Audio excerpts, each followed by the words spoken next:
अस्सलाम वालेकुम नाज़रीन, मैं इमरान ख़ान हूँ। ये बड़ी ज़बरदस्त स्टोरी है। ये किसी आदमी के बारे में नहीं है, ये किसी ख़ास चीज़ के बारे में नहीं है, ये कुदरत के एक बहुत बड़े तोहफ़े के बारे में है। ये कहानी है दरियाए सिंध की और इसका आगाज़ होता है एक बहुत पुरानी लोक दास्तान से। इतनी पुरानी लोक दास्तान है कि इसको हम ट्रेस नहीं कर पाए कि ये कहाँ से शुरू हुई थी और किसने सबसे पहले किसको सुनाई थी। लेकिन ये मुख्तलिफ़ ज़बानों में मुख्तलिफ़ तहज़ीबों के साथ साथ आज तक चलती चली आ रही है। ये इलाका जोगियों का है और ये कहानी जोगियों से जुड़ी है कि जोगी बहुत बड़ी तादाद में इकट्ठे हुए और रियाज़त करते करते वो हिमालय के पहाड़ों तक पहुंच गए। बहुत दूर, आबादियों से बहुत दूर, पहाड़ों के करीब, हिमालय की पहाड़ों की तंग घाटियों के अंदर पहुंच गए। और ये वो जोगी थे जिन्होंने कानों के अंदर मुंदरा डाला हुआ होता है, उसको कहते हैं कनपटे जोगी या कानों को छिदवाने वाले जोगी। ये उन जोगियों की कहानी है। वो जोगी जिसके बारे में शायर ने यह भी कहा कि मैं जाना जोगी दे नाल कन्नी मुंदरा पाके। तो ये इनकी एक पहचान है और ये बहुत पुराने सदियों से चले आ रहे हैं। तो इन जोगियों के बारे में लोक दास्तान के अंदर है कि जोगी बहुत बड़ी तादाद में इकट्ठे होकर पहुंच गए हिमालय के पहाड़ों में और वहां तंग घाटियों के अंदर बैठे थे कि अचानक एक जोगी की नज़र पड़ती है एक सांप पर। जोगी सांप को देख ले तो फिर उसको छोड़ता नहीं है। जोगी लपका सांप को पकड़ने के लिए, सांप भागा, जोगी उसके पीछे गया, बाकी जोगी भी उसके साथ जुड़ गए। कोई बीन बजा रहा था, कोई रास्ता रोक रहा था, कोई किसी तरीके से पकड़ रहा था। मिलाकर सारे जोगियों ने मिलकर उस बहुत बड़े सांप को पकड़ लिया। लेकिन जब उस सांप को पटारी में बंद करने लगे तो अचानक वो सांप उनसे छूटकर फिर भाग गया। जोगी उसके पीछे भागने लगे। अब जहां जहां वो सांप जाता वहां वहां एक दरिया बहता। सांप चलता गया, दरिया बहता गया, सांप बढ़ता गया, दरिया बहता गया। सांप नीचे की तरफ उतरा, सांप मैदानी इलाकों में आया, रेतीले रेगिस्तानों से गुजरा। जोगी उसका पीछा करते रहे और बिलाखिर सांप को छुपने के लिए एक बहुत बड़ा समंदर नजर आया और जान बचाने के लिए वो सांप उस समंदर में उतर गया। और ये है दरियाए सिंध की सबसे पुरानी कहानी।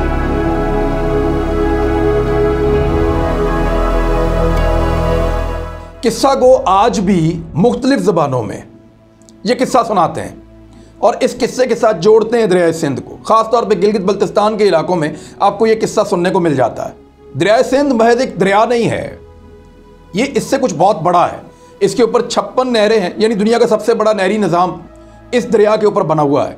और इन नहरों की जो कुल लंबाई है आप सुनकर हैरान रह जाएंगे, वो है 56,000 किलोमीटर। यानी मैं जहाँ पर इस वक्त खड़ा हूँ, यहाँ से अगर मैं पूरी ज़मीन का चक्कर लगाकर, यानी इस तरफ से जाऊं और इस तरफ से वापस आऊं, पूरी ज़मीन का चक्कर लगाकर यहाँ खड़ा हो जाऊं तो लगभग 40,000 किलोमीटर बनता है। जहाँ पे आप खड़े हैं अगर आप किसी भी सिमत से ज़मीन का चक्कर लगा के वापस आएँ तो 40,000 किलोमीटर बनते हैं। लेकिन 56,000 किलोमीटर इसकी नहरों की लंबाई है। इसका पानी नहरों के ज़रिए इतनी दूर तक जाता है और पानी वैसे कहाँ से शुरू होता है वो तो लंबाई और बहुत ज़्यादा बढ़ जाएगी। तो ये जितना एरिया कवर कर रहा है उसका आप अंदाज़ा कीजिए को 33% ज़मीन के डायामीटर से ज़्यादा इसकी नहरों की लंबाई है। इतना बड़ा दरिया है और इसकी कुछ और बड़ी ज़बरदस्त कहानियां हैं।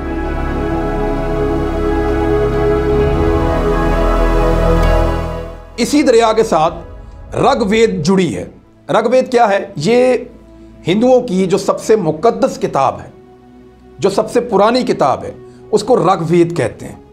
ऋग्वेद इसी दरिया के साथ जुड़ी है और ये ऋग्वेद लिखी थी वैसे आर्यंस ने। इनको आर्याई लोग कहते हैं। आर्यंस के बारे में मैं एक अलग पूरा वीलॉग करूंगा कि ये कौन लोग हैं, लेकिन आप इतना जान लीजिए कि ये सेंट्रल एशिया से आए थे, बुलंद पहाड़ों से आए थे, बर्फानी इलाकों से आए थे, बड़े मजबूत थे, लंबे कद के थे, इनके सफ़ेद रंग हुआ करते थे, ये बड़े मुनज़्ज़म थे। यानी उस दौर में इनके अंदर ब्यूरोक्रेसी का पूरा सिस्टम था। 4500 साल पहले, यानी हज़रत ईसा अलैहिस्सलाम से भी बहुत अरसा पहले, 4500 साल पहले भी बड़े तंजीम के साथ, बड़े मुनज़्ज़म अंदाज में ख़ानदानी निज़ाम इनका था। तो इन्होंने पहले ईरान को तबाह किया और फिर जो आज पाकिस्तान और भारत जिन जगहों पर हैं या तिब्बत तक, ये इन इलाकों में आकर बस गए। यहाँ पे आके इन्होंने जो मकामी तहजीबें थी उनको तबाह कर दिया और यहाँ पे कब्ज़ा कर लिया। और जब इन्होंने आकर दरियाए सिंध को पहली दफ़ा देखा आर्यंस ने, तो ये हैबत ज़दा हो गए और इसके किनारे बैठकर इन्होंने ऋग्वेद लिखी। ये मैंने आपको बताया कि हिंदुओं की सबसे पुरानी किताब है, सबसे मुकद्दस किताब है। और ऋग्वेद में दरिया की तारीफ में बहुत सारे श्लोक हैं। जो इसी दरिया के बारे में, दरिया सिंध के बारे में। ये वाहिद दरिया है जिसकी हिंदुओं ने सबसे पहले पूजा शुरू की थी और इसे अडेरो लाल कहते हैं। ये एक अश्लोक है, मैं आपको सुना देता हूँ। मैंने इसके 1-2 अशार निकाले हैं, अश्लोक जो इसके अंदर ऋग्वेद के अंदर लिखे हुए हैं इसी दरिया सिंध के बारे में। उसमें लिखा है कि हमेशा रवा दवा सफ़ेद झाग उड़ाते शफाफ चमकते पानियों वाला सिंधु दरिया, तेरा बहाव सरकश है और कृष्माती घोड़ों की तरह तुंदो तेज है, और तेरा रूप ऐसा है जैसे कोई खुश जमाल हसीना।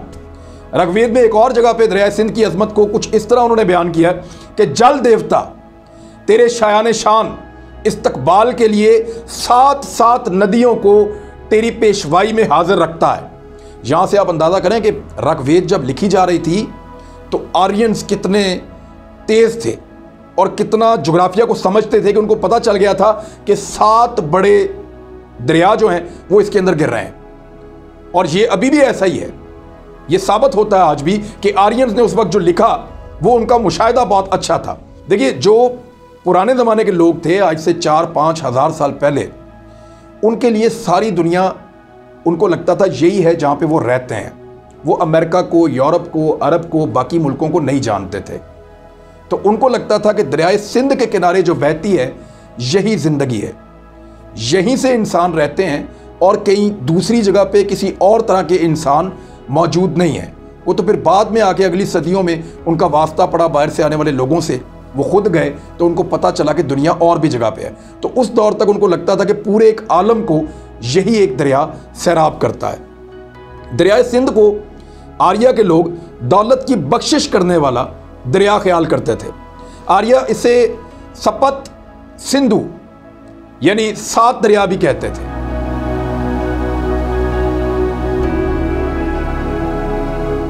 वेदों की रज़मिया जो नज़में हैं उनमें 7 दरियाओं का जिक्र है। बेसिकली पहला जो है वो सिंधु है यानी दरिया सिंध, दूसरा जो है वर्षता जेहलम, तीसरा जो है चंद्रभागा चनाब, चौथा जो उसके अंदर दरिया था वो एरावती था जिसको रावी कहते हैं, यानी आप देखें नाम आज भी मिलते जुलते हैं। पांचवा विपास, ये ब्यास आपका एक दरिया था। छठा जो था वो शूतद्री सतलुज, ये भी मिलता जुलता नाम है। और 7वां दरिया था सरस्वती जिसको इंडिया में सरस्वती कहते हैं, और वो दरिया अब ख़त्म हो गया, वो वजूद नहीं रखता। और इसको अब कहते हैं कि सिंधु का नज़र ना आने वाला गुमशुदा दरिया, जो अब नहीं है। यहाँ पे भी हमारे एक हुआ करता था दाजल, वो अब नहीं है। इस तरह और दरिया भी हैं जो ख़त्म हो गए या दूसरे दरियाओं में मिक्स हो गए, तो उनका वजूद अब नहीं रहा। आर्याओं की आमद से पहले यहाँ पे दरावड़ लोग रहते थे जो पुराने लोग थे।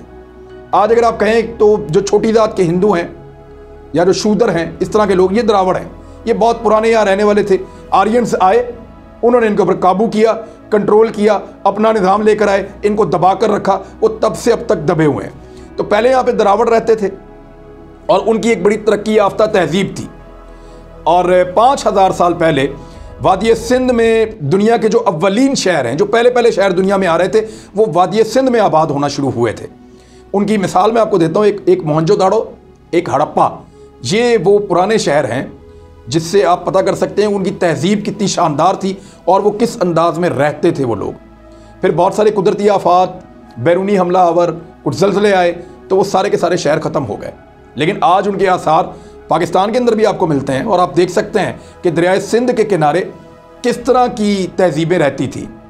और उसके बाद एक गंधारा तहजीब भी आई यहाँ पे। दरावड़ के बाद गंधारा तहजीब आई और 50 कबल मसीह में उन्होंने यहाँ पे अपना नाम बनाना शुरू किया और 200 ईस्वी तक, यानी ईसा अलैहिस्सलाम के 200 साल बाद तक गंधारा तहजीब ने अपना लोहा मनवाया। ये बड़े लड़ाका लोग थे। आपने महाराजा अशोक के बारे में सुना होगा, अशोका इंडिया ने एक मूवी भी बनाई उसके बारे में।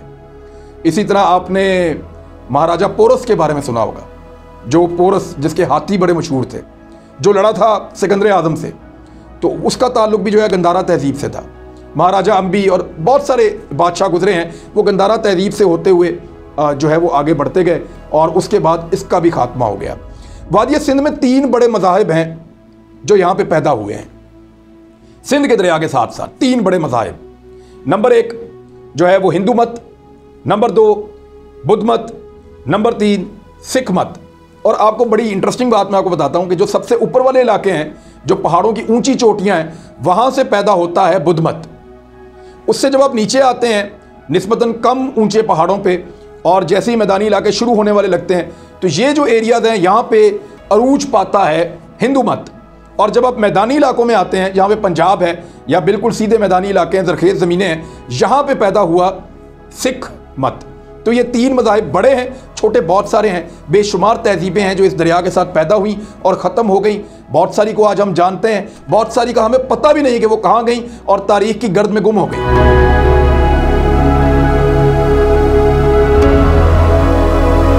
इस दरिया में एक बड़ी अच्छी बात यह हुई कि जब इस्लाम यहाँ पे आया तो इस दरिया के करीब और आसपास जितनी आबादियाँ थीं, उन सब ने इस्लाम को फ़ौरन कबूल किया, इसको हक समझा और इस्लाम में दाखिल हो गए।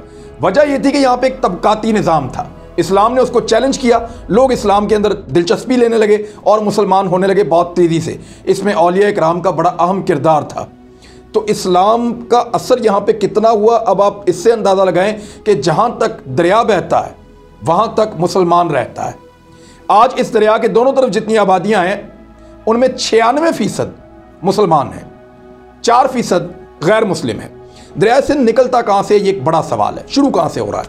हर दरिया के बारे में ये बुनियादी सवाल होता है कि दरिया कहाँ से शुरू हो रहा है। इसमें बहुत सारे दरिया आके गिरते हैं, मैं बताऊँगा आपको बड़े बड़े दरिया कौन से हैं जो इसमें आते हैं, लेकिन ये शुरू होता है हिंदुओं का एक बड़ा ख़ास इलाका है जो तिब्बत में है। यानी इंडिया से, और हिंदुओं की ये ख्वाहिश है हिंदुस्तान की कि तिब्बत का ये इलाका हिंदुस्तान का इलाका कभी ना कभी बन जाए। जब इंडियंस निकलते हैं तो वो नेपाल से गुजर के लिम्पियाधुरा के करीब से, काला पानी के करीब से वो ऊपर तिब्बत में पहुंचते हैं। यहाँ पे वो नई सड़कें बनाने की कोशिश कर रहे हैं। तिब्बत में जिस जगह पे वो जाते हैं वहाँ पे एक मानसरोवर लेक है जिसको वो अपने भगवान शिव के साथ जोड़ते हैं। मानसरोवर लेक से ऊपर कुछ कैलाश का इलाका है, पहाड़ियाँ हैं, और कैलाश की पहाड़ियों को वो समझते हैं कि यहाँ से उनके मज़हब का आगाज़ होता है और अपने भगवान को उसके साथ वो जोड़ते हैं, उस इलाके के साथ। तो ये जो मानसरोवर लेक है यह एक बहुत बड़ी झील है जिसका नाम मानसरोवर है। इसके 4 किनारे हैं, उन चारों किनारों से एक एक बहुत बड़ा दरिया निकलता है। मशरिक में घोड़े के मुंह से, यानी वहाँ शक्ल ऐसी है जैसे घोड़ा है, मशरिक में घोड़े के मुंह से जो दरिया निकलता है उसका नाम है ब्रह्मपुत्र। ये जो ब्रह्मपुत्र दरिया है इस पे इस वक्त इंडिया और चीन की एक लड़ाई भी चल रही है। ये दरिया चाइना को, तिब्बत को सैराब करता है, चाइना से निकलता है, फिर ये आ जाता है इंडिया में, फिर ये इंडिया की जो साउथ की स्टेट्स हैं वहाँ पे आ जाता है, और फिर ये नीचे आता है और बांग्लादेश में जाता है, और फिर ये समंदर में जाता है। बहुत बड़ा दरिया है।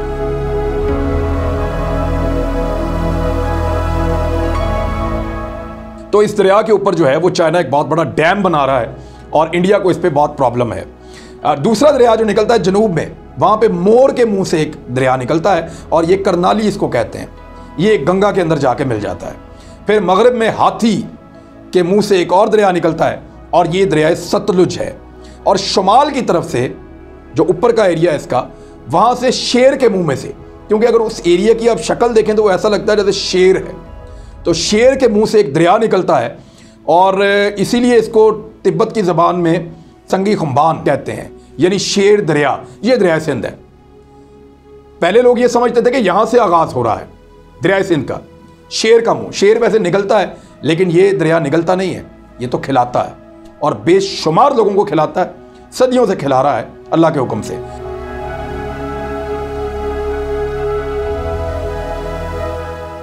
एक ज़माने तक लोग यही समझते रहे कि दरिया सिंध का नुक्ता आगाज़ झील मानसरोवर है, लेकिन 1907 में एक स्वीडन का एक सयाह था जिसका नाम था सेवन हेडन।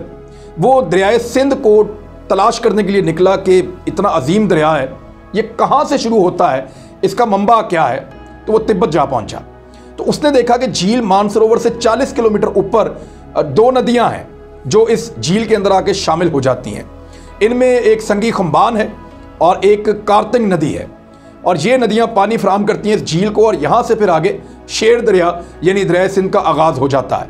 एक दूसरे से ये मिलती भी हैं, लेकिन तिब्बत के लोग जो हैं वो संगी खुम्बान को ही दरिया सिंध का नुक्ता आगाज़ समझते हैं, और इसीलिए संगी खुम्बान को इस वक्त सिंध का नुक्ता आगाज़ तस्लीम कर लिया गया है।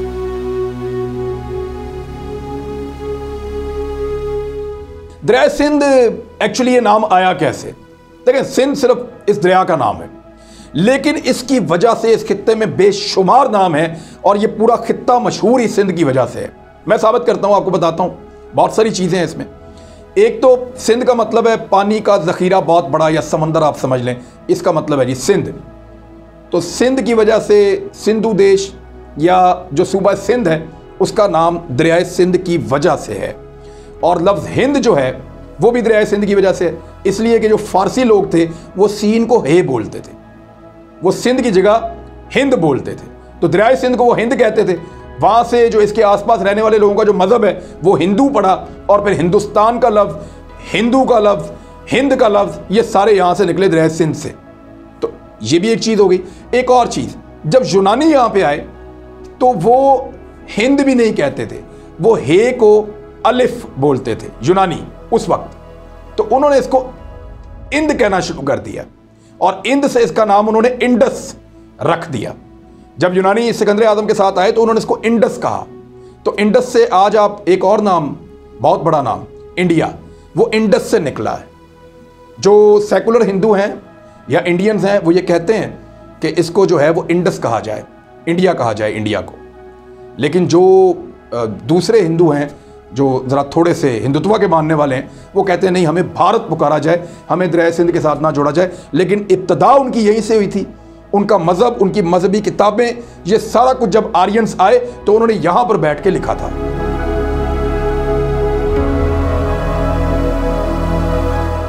दरियाए सिंध को मुख्तलिफ ज़बानों में लोगों ने और मुख्तलिफ इलाके के लोगों ने मुख्तलिफ नाम दिए। तिब्बत में इसको कहते हैं संगी खुम्बान। अब संगी आप समझें शेर को कहते हैं, खुम्बान जो है वो एक दरिया को कहते हैं, तो वो शेर दरिया उसको कहते हैं तिब्बत के लोग। अब संगी से आप लफ्ज़ सिंह अगर आप याद करें तो हर सिख अपने नाम के बाद ज़्यादातर सिंह लिखता है, खुशवंत सिंह, अजीत सिंह, तो सिंह का मतलब ही शेर है। तो इस तरह ये लफ्ज़ आपस में मिलते हैं और इसका मतलब है शेर दरिया। पश्तो में इसे अबासीन कहते हैं, यानी दरियाओं का बाप। इसका एक नाम जो है वो मेहरान भी है और ये नाम इसको ईरानियों ने दिया था। फ़ारसी में मेहरान जो है वो सूरज की सरजमीन को कहते हैं। अगर आप गौर करें तो इसके जितने भी नाम लिखे गए हैं या तारीख के अंदर इसके जितने नाम मिलते हैं दरिया सिंध के, कोई भी नाम कमतर नहीं है। हर नाम अजमत को, बड़ाई को, ताकत को और बहुत अजीम होने को जो है वो जाहिर करता है। यानी कोई भी यहाँ पे आया तो इस दरिया से मुतासिर होकर गया। कोई ऐसा नहीं आया जिसने आकर कहा कि ये क्या दरिया है, छोटा है, नहीं, ये बहुत बड़ा दरिया है। अब पाकिस्तान के लिए इसकी अहमियत क्या है, ज़रा थोड़ी सी चीज़ें मैं आपको बताता हूँ। इसके ऊपर कुछ, एक तो कालाबाग डैम इसके ऊपर बनना चाहिए, बहुत सारे नए डैम इसके ऊपर बन रहे हैं। आपका दासू डैम हो या आपका दियामर भाषा डैम हो या आपका मोमन डैम हो, वो सारा पानी आके दरिया सिंध में गिरता है और ये दरिया सिंध की वजह से ही हो रहा है। यानी इससे पहले पाकिस्तान में 3 जो बड़े डैम हैं उनमें से 2 बड़े डैम, तरबेला डैम, चश्मा डैम, ये दोनों इसके ऊपर हैं और मंगला डैम जो है वो सतलुज के ऊपर है, लेकिन वो पानी भी आके दरिया सिंध में ही मिलता है।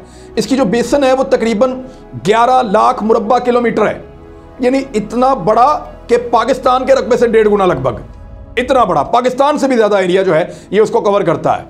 और इसके अंदर तकरीबन कोई 20 दरिया हैं जो शामिल होते हैं। उनमें जो अहम दरिया हैं उनमें जंस्कार, सोरू, कुनड़, हुंजा, काबुल, जेहलम, चनाब, रावी, सतलुज और योब, ये दरिया इसके अंदर, दरिया स्वात भी, ये सारे दरिया इसके अंदर आके शामिल हो जाते हैं। ये दुनिया के चंद बड़े दरियाओं में से एक दरिया है और जनूबी एशिया का सबसे बड़ा दरिया है।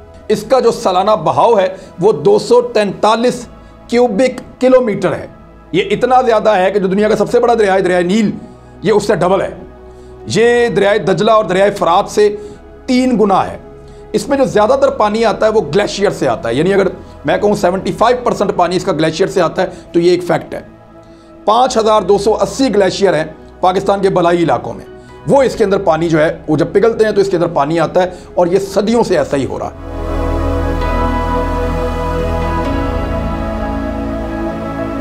इस दरिया की लंबाई सुन के भी आप हैरान हो जाएंगे, 2000 मील या 3200 किलोमीटर, इतनी ज़्यादा लंबाई है इस दरिया की। और पहाड़ी इलाकों से आता है, फिर छोटे पहाड़ों में आता है, फिर ये पोठवार के रीजन से गुजरता है, यानी छोटी पहाड़ियों से, और फिर मैदानी इलाकों में आता है, सहराओं से गुजरता है और समंदर तक पहुंच जाता है।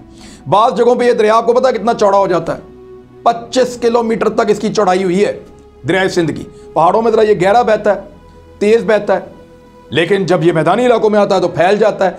25 किलोमीटर तक भी इसका फैलाव है, चौड़ाई है इस दरिया की। यानी मोटरवे पे अगर आप फुल रफ्तार पे गाड़ी भगाएं तो आपको 12-13 मिनट लग जाते हैं इतनी दूर पहुंचने में, जितनी इस दरिया की कुछ जगहों से चौड़ाई है। तो बहुत बड़ा दरिया है, अल्लाह की कुदरत का एक बहुत बड़ा शाहकार है। दरिया सिंध के किनारे में जो रहने वाले लोग हैं उनमें बहुत सारी कहानियां मशहूर हैं। कहानी ये भी है कि अगर एक चारपाई जो है उसकी पूरी रस्सी खोली जाए, जिस पे आदमी सो सकता है, 6 फुट का आदमी जिस चारपाई पे सोता है, उसकी पूरी रस्सी अगर खोली जाए और उसको इस दरिया में डाला जाए तो 7 मरतबा आप रस्सी डालें तो इतना गहरा ये दरिया। मुख्तलिफ कहानियां लोगों ने बनाई हुई हैं। अब ये कहानियां सारी सच्ची नहीं हैं, लेकिन इस दरिया के साथ जुड़ी हुई हैं।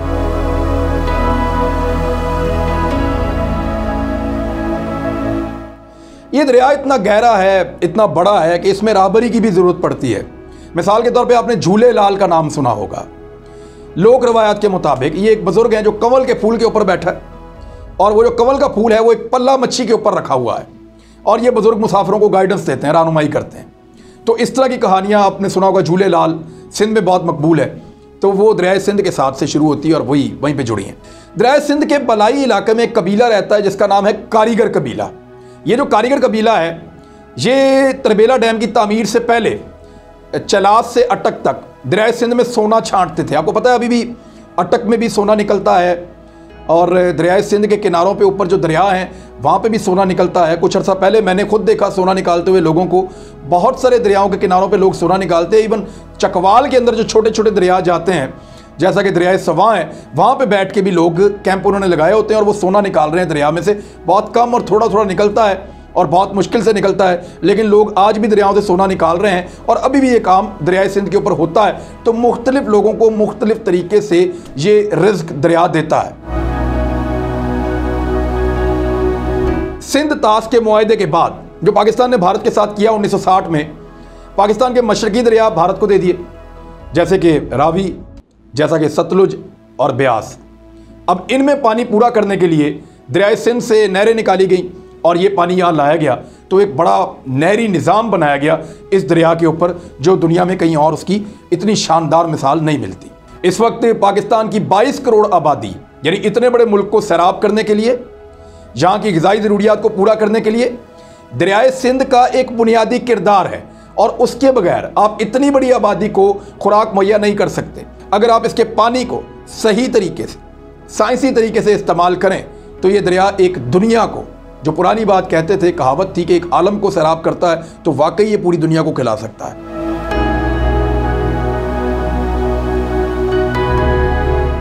अच्छा, कुछ बात हो जाए दरिया सिंध के अंदर रहता कौन है, आबादी। दरिया सिंध में ऐसे जानवर जिनको जल थैलिए कहते हैं, ऐसे जानवर जो पानी में भी रहते हैं, पानी के बाहर भी आते हैं, यानी मगरमच्छ, कछुआ, घोंगे, ऐसे बहुत सारे। इनकी 25 किस्में हैं। 25 किस्म के ऐसे जानवर हैं जो पानी के अंदर भी रहते हैं और खुश्की पे भी रहते हैं। ये दरिया सिंध के अंदर पाए जाते हैं। 147 किस्में ऐसे जानवरों की हैं जो पानी के अंदर रहते हैं। 22 ऐसे जानवर दरिया सिंध में पाए जाते हैं या मछलियां पाई जाती हैं जो दुनिया में कहीं और नहीं पाई जाती। मिसाल के तौर पे मैं आपको बताता हूं कि ब्लाइंड डॉल्फिन, ये सिर्फ और सिर्फ दरिया सिंध में पाई जाती है।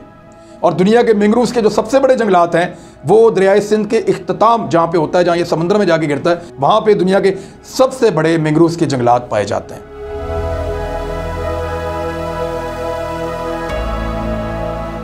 अच्छा, इस दरिया के ऊपर एक और बड़ी इंटरेस्टिंग चीज़ है। ये दरिया एक और झील बनाता है जिसको मंछर झील कहते हैं।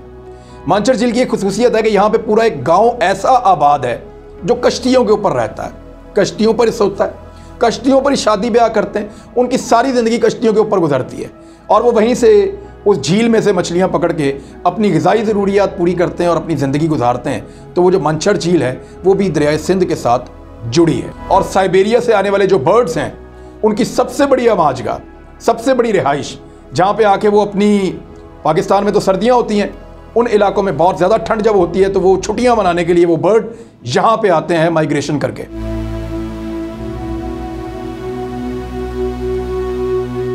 सिंध खाली एक दरिया नहीं है, ये शेर है, और इसका दिल भी शेर की तरह बड़ा है, जो सबको नवाजता है, जो सबको देता है।